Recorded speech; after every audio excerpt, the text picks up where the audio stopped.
What's the worst job you've ever had? Multiply that by 100, and you might get close to what it was like to build a pyramid. Forget the idea of pampered farmers volunteering during flood season. These were exhausted laborers, whipped to meet impossible quotas, with no safety gear, no overtime pay, and no real way out. You hauled stones for 10 to 12 hours under a sun so hot your skin felt like it was shrinking, fueled by onions, warm beer, and the fear of punishment. Stay with me, because by the end of this video, you'll never look at those gleaming white pyramids the same way again. Before sunrise, a horn slices through the dark. Your alarm and your sentence rolled into one. You drag yourself up, muscles still raw from yesterday's work, and join the slow shuffle toward the job site. The early start isn't for your comfort. It's a desperate attempt to dodge the worst of Egypt's heat. But by mid-morning, the air feels like it's pressing a hot iron against your back, and the sun turns the ground into a furnace. First up, dragging a 2-ton block across the sand, armed with nothing but ropes and whatever strength you have left. No gloves, no pulleys, just 20 men heaving and slipping, ropes carving into your palms. Some crews don't even make it to the pyramid. A few workers collapse before they've moved a single stone, dropping from exhaustion or hunger. Archaeological bone analyses reveal markers of chronic dehydration, more lethal than crushing accidents or falling stones. Your mouth is already dry, and the water skins taste like warm mud. So why do you keep moving?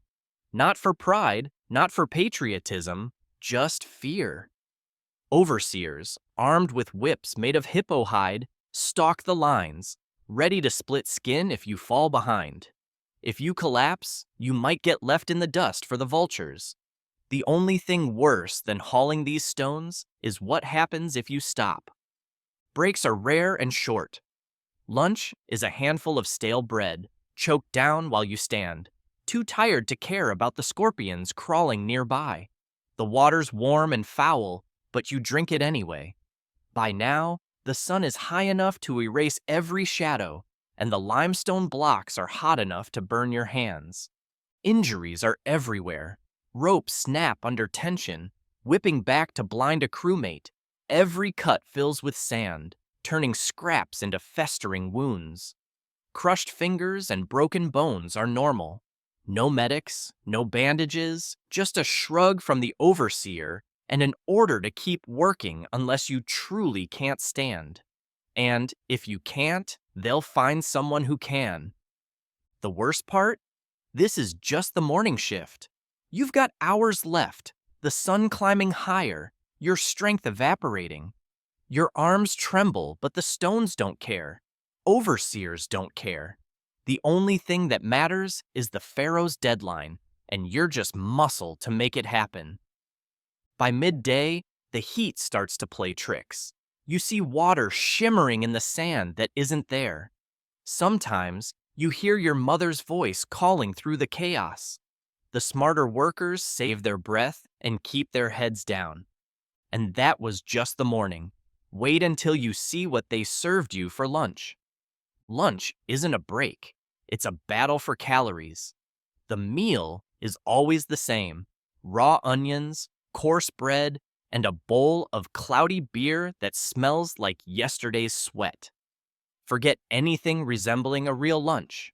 This is the fuel that keeps you upright, barely, through the rest of the shift. The onions sting your eyes as you peel them, and the bread is so dense you could use it as a tool. Every bite grinds your teeth, and you're never sure if that crunch was a grain or a pebble. The beer, thick with sediment, is the only thing you can drink without risking your life. The Nile water at the site sits in open jars, collecting flies and donkey dung. Drink that, and you'll wish you hadn't. The beer's low alcohol content kills some of the bacteria, making it safer than the water. It's not about taste, just survival. Archaeologists have found skeletons of workers with bone lesions and teeth worn to the roots, clear signs of malnutrition, and a pottage diet with almost no protein. These were young men, but their bones tell the story of bodies starved of vitamins and minerals. No meat, no fruit, just endless onions and bread that leave you hungry by the time you stand up. It's just enough to keep you moving, never enough to make you strong. Passing out from hunger isn't rare, it's routine. Some men faint face first into the dust, too weak to break their fall. Others vomit bile from empty stomachs, then drag themselves back to the ropes. You learn to time your collapses for when the overseer isn't looking. The fear of the overseer's whip keeps you upright. Miss your cue and you'll feel leather crack across your back. There's no sympathy, just a shove and an order to get up. Dreaming about a scrap of fish from the priest's table is pointless. The guards are always watching, and their spears are sharper than your appetite. Why didn't they feed you better? The state knew underfeeding saved grain stores while labor output remained nearly the same.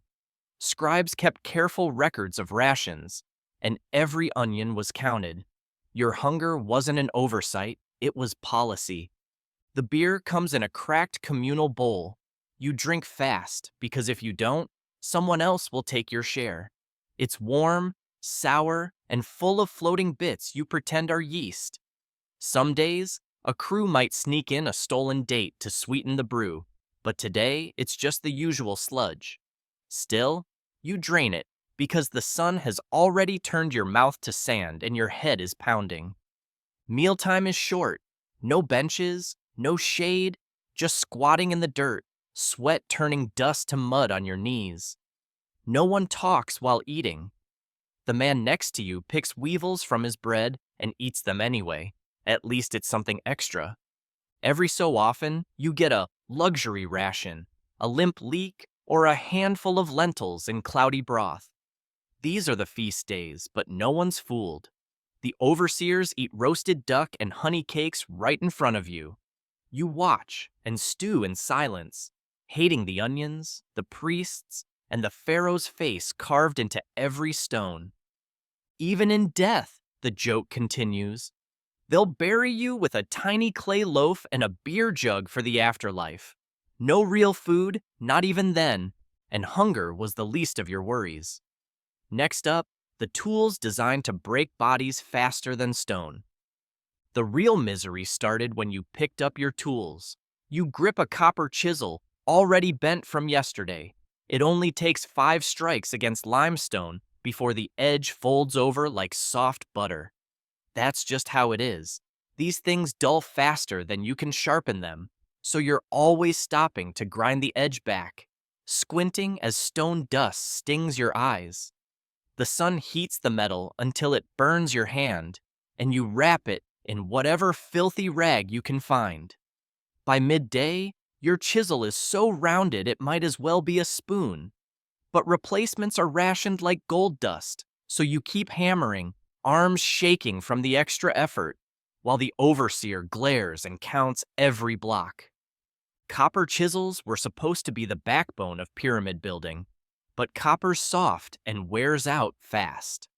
The quarry masters have their own special tools, shiny, balanced, with leather-wrapped handles that never see a laborer's hand.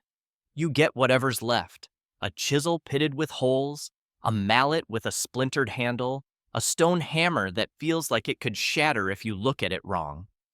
Wooden mallets split after a few days of pounding. When they break, you're left to improvise, sometimes pounding rock with your fists or scavenging a tool from another unlucky crew. Archaeologists have found skeletons with stress fractures in knuckles and grooves in finger bones, clear evidence of years spent gripping rough handles and absorbing every shock. There's no pause when a tool fails. Overseers don't care if your chisel snapped or your mallet's in pieces. They just stare at the uncut block until you start clawing at it any way you can. Men have tried prying stones apart with bare fingers, leaving bloody streaks on the rock. Some lose nails, some lose skin, some lose the tips of their fingers. If you're lucky, it's just a scrape. If not, you're out, and there's always someone waiting to take your place. The ramp groans under the weight of another limestone block. That sound is all the warning you get. You and 30 other men lean into the ropes, dragging a stone heavier than 2 elephants up a slope that feels steeper every day. Sand shifts under your bare feet, turning every step into a risk. If one person slips, the block could roll back, flattening anyone behind it. Ramps were the only way to move stones up the pyramid, but calling them structures is generous. Most were slapped together from packed earth, rubble, and whatever wood could be scavenged. The steeper the ramp, the faster the work, at least until it collapsed. You've watched crews pour water on the slope to cut down on friction, but that just turns the ramp into a muddy slide. Some ramps zigzagged up the side, forcing you to drag stones around tight corners where ropes snapped without warning. Others went straight up, making your lungs burn as you climbed. Historical records barely mention the accidents, but everyone on site knows the truth. Sometimes, whole teams vanish overnight, buried under tons of rubble when a ramp gives way. No ceremony, no names, just a new crew brought in by sunrise. Archaeologists now find stress fractures in the remains of these ramps, proof they were often pushed past their limits. The supervisors knew the risks. They just didn't care. The sun is the one thing you can count on, always overhead, always brutal. By mid-morning, it's already baking the sand beneath your feet until the blisters pop. There's nowhere to hide. The stones you haul soak up the heat, turning every block into a furnace that scorches your hands. Temperatures climb past 120 degrees. If you're lucky, you might catch a sliver of shade behind another worker, but the overseer's shout snaps you right back into the open. Heat stroke isn't a rare emergency here, it's just part of the routine. Men collapse mid-haul, their bodies thudding into the dust. Some twitch, some just go still, hands still clamped to the rope. Overseers step over them like broken tools, dragging the living back into line. Modern scientists have found evidence of intense sun damage on the bones of pyramid workers, skin baked raw, bodies cooked from the outside in. These weren't old men. Most were in their prime, but their skeletons show the scars of years spent under a sky that never gave them a break. Dehydration sets in before you even realize it. By noon, your head swims, and the horizon shimmers with mirages that vanish as soon as you blink. The guy next to you starts mumbling about water. Another stares off into the sun, laughing at nothing. Your tongue feels thick and dry, and when you finally get a drink, the water's so hot you wonder if it's worth it. Still, you swallow every drop, because you know what happens if you don't. Your body just gives out, and the vultures start circling. Nobody gets sunscreen or hats. There's no protective gear, just a thin linen rag stuck to your skin with sweat. The sun bounces off the white limestone, blinding you until you see spots. Your shoulders peel, the skin coming off in strips, and sand grinds into every raw patch. Some guys smear mud on their backs for relief, but it cracks and rips off with your skin. Every tool you touch, copper, rope, even the handles of the sleds, burns your hands. The beer ration turns hot and sour by midday, but you drink it anyway. Some workers even save their own sweat or urine in clay cups for later. It's disgusting, but it's wet. Overseers and their whips were as much a part of pyramid life as the stones themselves. You never forgot who was in charge. They made sure of it. The snap of a hippo hide whip cut through the air, faster than any warning or shouted order. Pain came first, then the barked command, and you learned quickly that hesitation cost you more than just pride. These weren't managers with clipboards. They were enforcers. Their main tools, not words, but raw muscle and leather, and they used both to keep you moving. Historical records call them masters of discipline, but that's just a polite way of saying they were paid to keep you terrified. The whips weren't just for show. Archaeologists have found skeletons with grooves in the bones of shoulders and spines, places you'd flinch from repeated blows. Some skulls show old fractures, probably from clubs or rods. These injuries weren't accidents. Overseers were expected to use violence, and the scars on the bones prove they did. The chain of command was simple. The pharaoh set impossible deadlines. Scribes tracked every block, and overseers made sure the stones moved no matter what it took. You saw them break a man's fingers for placing a stone wrong. You saw a worker shoved off a ramp for stumbling. There was no one to complain to, just the threat of more pain if you slowed down. The state didn't want gentle leaders. They wanted results, and overseers delivered. Every day at the pyramid site, your ears are battered by a relentless barrage of noise. The shouts of overseers, the pounding of mallets on stone, the harsh scrape of sledges across sand. It all blends into a single, deafening soundtrack. But the sound that cuts through everything is the screams. Not just a few here and there, but a constant background of pain and panic, echoing off the stones and out into the desert. You get used to the clang of copper on limestone and the barked threats from supervisors, but you never get used to the cries when something goes wrong. When a rope snaps or a ramp gives way, there's a split second of silence, then shouts, then screams as men are crushed or buried alive. The creak of wood, the sudden crash of stone, and the terror in those voices are burned into your memory. Workers learn to freeze at the first sound of trouble, but not everyone reacts fast enough.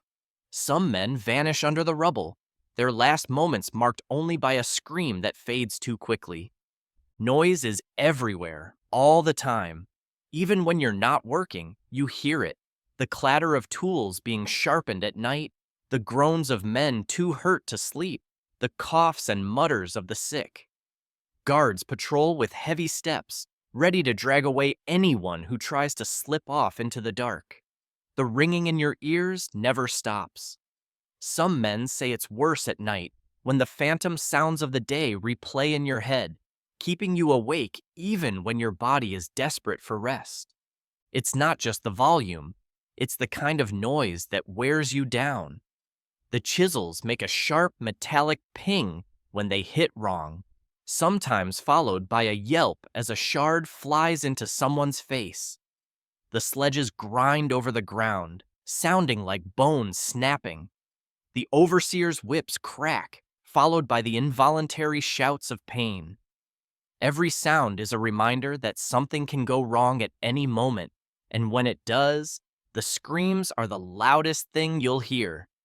Modern scientists have found evidence of hearing damage in the skeletons of pyramid workers, abnormal bone growth in the ear canals, the kind you get from years of loud, constant noise. These weren't old men. Many were barely out of their teens. The site hit noise levels that would wreck your hearing for good. First, you stop hearing the softer sounds, birds, conversations, even warnings. Then you're left lip-reading orders, missing the signals that could save your life. The psychological toll is just as bad. Some men startle at every loud noise, flinch at the scrape of stone, or rock back and forth with their hands over their ears. Others go numb, barely reacting to anything except the whip. Overseers don't care if you're losing your mind, as long as you keep moving. If you can't hear, you get beaten. If you can't work, you're replaced. The most chilling part? The noise never really leaves you. Even in rare moments of quiet, you hear phantom echoes, the clang of tools, the shouts, the screams. You dream in sound, waking up convinced you heard a ramp collapse or a man cry out, only to find it's just your own memory replaying the day's misery. The constant noise was just one layer of suffering. The real nightmare was what it did to the men who had to live through it. You see it in the eyes of the men around you, hollow, unfocused, just going through the motions. The guy next to you hacks up blood every morning. His ribs poke out like sticks, but he still gets up, still pulls, because the only thing worse than working is being left behind in a ditch. Nobody here is just sick. They're all on borrowed time, moving one stone closer to the end. Archaeologists have dug up skeletons with bones set at impossible angles, legs that healed sideways, arms that never bent again. No splints, no rest, just a few dirty rags tied around the break. You work through the pain until the bone fuses however it wants. Modern doctors call it malunion. Back then, it was just another day. You limp, you wince, but you keep moving. Infections are everywhere. That cut on your hand from a chisel slip? It's swollen, hot, and leaking pus. You rub dirt in it because that's what everyone does. Some try beer or urine, hoping for a miracle. If you're lucky, the fever hits fast and you're gone by morning. If not, you watch your skin rot off in strips, but you still have to show up for the next shift. Some workers don't even make it to the graveyard. Historical records and burial sites show that bodies ended up inside the pyramid itself, tossed between stones, not as honored dead, but as filler. No name, no marker, just another casualty hidden in the walls. Malnutrition is a slow killer. The rations, onions, bread, and beer keep you upright, but not much more. Your gums bleed from scurvy, your vision blurs, and your muscles waste away. Archaeologists have found bones with spongy lesions, the kind you see in starving kids. These were grown men, reduced to brittle frames by a diet that barely kept them alive. Broken bones don't heal when you're still working. That wrist you sprained last month? It's twice the size it should be, stiff and throbbing. You wrap it in a dirty scrap of linen and hope it'll get better, but it never does. X-rays of ancient skeletons show layer upon layer of old injuries, each one ignored until it became permanent. The state didn't care if you healed. They just needed you to keep moving. The sun isn't just hot, it's deadly. Heat stroke cooks your brain. You've seen men wander off the edge of a ramp, their minds fried by the sun. Others collapse mid-haul, their skin burning up. Overseers dump water on them, not to save them, but to see if they'll get up. Most don't. Burial crews clear them out before the vultures do. Disease spreads like wildfire. Dysentery rips through the camps, leaving men doubled over in the sand. There's no medicine, just desperate guesses. Nile water with ashes, garlic until you puke. The smart ones just lie down and wait for it to end. Dental records tell the rest. Teeth worn flat from gritty bread, abscesses that would make you scream, jaw infections that kill slowly. The pain never stops. The man beside you drags stones on a foot, twisted backward from an old accident. He doesn't complain. Pain is just part of the job. Sometimes a stone isn't just a stone. The block you set today might have a corner just slightly off, or a face that doesn't quite line up with the rest. The ramp supports you tie could be lashed with knots that slip a little too easily. When you're pushed to the edge, small acts of rebellion start to slip into the work. You don't gather in groups or make speeches. That's a quick way to disappear, but you can fight back in ways that leave a mark, even if no one else notices. Historical records and modern scans both tell the story. Some pyramid sections are full of subtle mistakes. Stones misaligned by a hair, gaps where none should be, weak spots in an otherwise perfect wall. Egyptologists call them anomalies. For the men who built them, they were quiet payback. Overseers watch for laziness, but it's hard to spot a flaw made with careful hands. Maybe you tap the chisel at a slight angle, or let a rope fray until it snaps at just the wrong moment. One mistake means nothing, but thousands of them add up, each one a silent protest from men who've had enough. The risk is obvious. If you're caught, the punishment is brutal. Last flood season, a worker named Jed was overheard cursing as he set a block. The overseer made him kneel on the stone for days, no water, until he collapsed. They buried him under the slab he'd complained about. The message was clear. Make mistakes on purpose, and you'll pay with your life. Not all rebellions are so direct. Some workers scratch curses into hidden chambers, tucked away where only the gods might find them. Others accidentally drop stones from heights, shattering them beyond repair. The clever ones sabotage in ways that look like honest accidents. A rope loosening at the worst time, a block veering off course. When questioned, the whole crew blames fatigue. After all, who can prove intent when everyone is exhausted? Archaeologists have even found evidence of traps. Loose stones balanced to fall, ramps weakened just enough to collapse under pressure. These weren't just sloppy mistakes. They were deliberate risks by men with nothing left to lose. Sometimes, the bonding stones that are supposed to hold everything together crumble first, as if someone packed in weaker mortar on purpose. Why risk it? Because when your life is nothing but pain and labor, even a small act of defiance feels like control. Maybe a crooked block delays the pharaoh's afterlife, or a sabotaged ramp costs the state a week of repairs. It's not much, but it's something. Small victories matter when you have almost nothing left.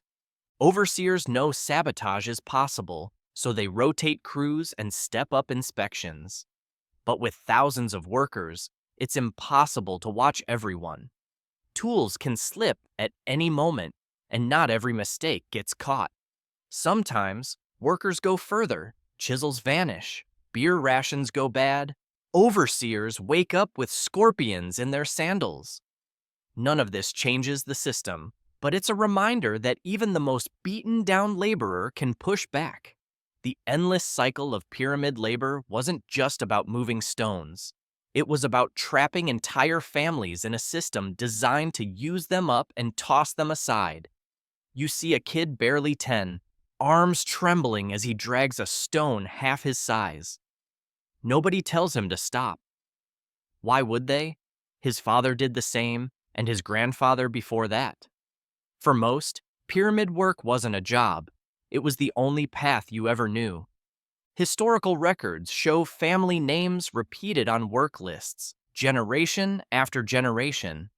Your father hauled stones until his back snapped at 35. Your older brother never made it past last year's ramp collapse.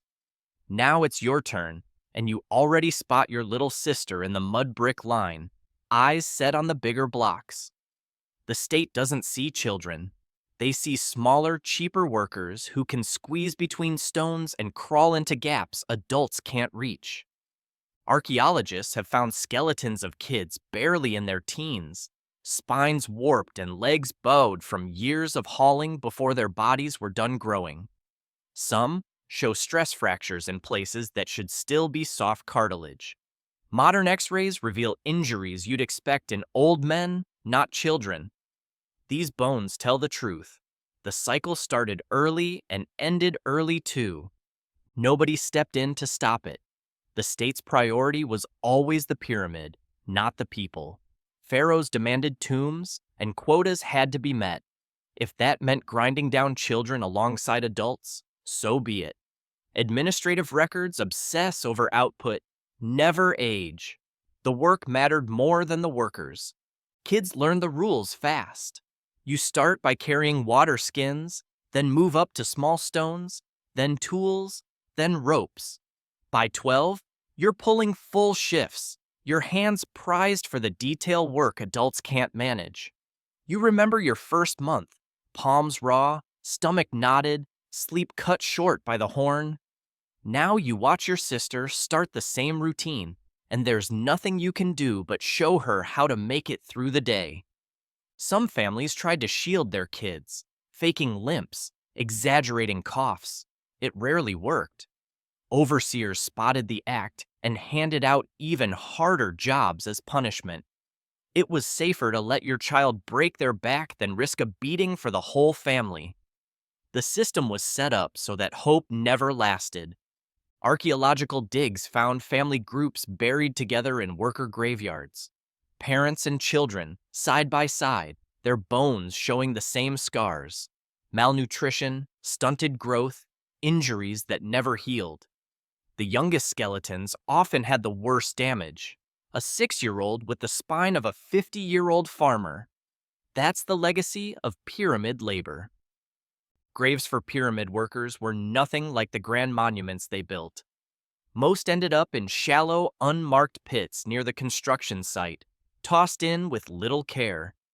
There were no carved names, no offerings for the afterlife, just a quick burial before the next shift started. The sand barely covered you, and within a year, the wind erased any sign you'd ever been there. Archaeologists have uncovered mass graves at Giza, packed with workers stacked together, sometimes still clutching the tools that wore them down. These weren't careful burials. Bodies went in wherever there was space, sometimes with the very mallets and chisels that defined their short lives. The state didn't waste time or resources on ceremony. If you died on the job, you went into the ground fast. No prayers, no family, no marker. Modern scans of these skeletons tell a brutal story. Spines snapped from lifting, skulls caved in by falling stones, rib cages shattered by collapsed ramps. The injuries aren't subtle. These weren't peaceful deaths. The evidence is all in the bones: trauma, malnutrition, and years of abuse. Pharaohs got golden sarcophagi and spells for the afterlife.